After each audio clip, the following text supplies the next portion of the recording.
Welcome to new TV Telugu. Mega power star Ram Charan గాయంతో ఉన్న ఒక ఫోటో ప్రస్తుతం సోషల్ మీడియాలో వైరల్ అవుతోంది. ఆయన కంటి పైభాగంలో కుట్లు ఉండటంతో అభిమానులు ఆందోళనకు గురయ్యారు. అయితే ఇది పెద్ద సినిమా షూటింగ్ సమయంలో జరిగిన ఒక చిన్న ప్రమాదమని, ప్రస్తుతం ఆయన క్షేమంగానే ఉన్నారని తెలియడంతో ఊపిరి పీల్చుకున్నారు. గాయమైనప్పటికీ ఏమాత్రం తగ్గకుండా మరుసటి రోజే షూటింగ్ లో పాల్గొని తన డెడికేషన్ ను చాటుకున్నారు రామ్ చరణ్.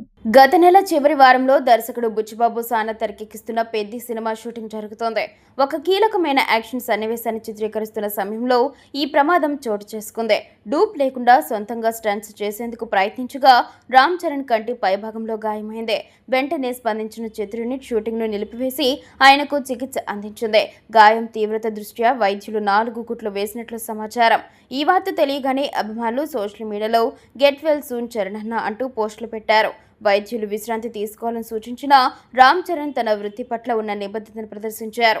గాయమైన మరుసటి రోజే ఆయన సెట్స్కు తిరిగి వచ్చారు. అదే రోజు ఆయన పుట్టినరోజు కావడంతో కంటిపై కట్టుతోనే చిత్ర బృందం మధ్య కేక్ కట్ చేసి వేడుక చేసుకున్నారు. ప్రస్తుతం ఆయన రగ్గడ్ లుక్లో కంటిపై గాయంతో చిరునవ్వుతో ఉన్న ఫోటో ఒకటి బయటకు వచ్చి వైరల్ అవుతోంది. ఈ ఫోటో చూసిన అభిమానులు ఆయన కమిట్మెంట్ను ప్రశంసిస్తూ త్వరగా కోలుకోవాలని ఆకాంక్షిస్తున్నారు. RRR తర్వాత గ్లోబల్ స్టార్గా మారిన రామ్ చరణ్ నటిస్తున్న ఈ చిత్రంపై భారీ అంచనాలు నెలకొని ఉన్నాయి. స్పోర్ట్స్ డ్రామా నేపథ్యంలో మైత్రి మూవీ మేకర్స్, సుకుమార్ రైటింగ్ సంయుక్తంగా నిర్మిస్తున్నాయి. ఏఆర్ రెహమాన్ సంగీతం అందిస్తున్న ఈ సినిమాను మొదట మార్చిలో విడుదల చేయాలనుకున్నా కొన్ని కారణాల వల్ల వాయిదా పడింది. ఇక చెర్రీ బర్త్డే సందర్భంగా విడుదల చేసిన పెద్ది పహల్వాన్ గ్లింప్స్లో మాత్రం ఏప్రిల్ 30న మూవీ విడుదల చేయనున్నట్లు మేకర్స్ ప్రకటించారు.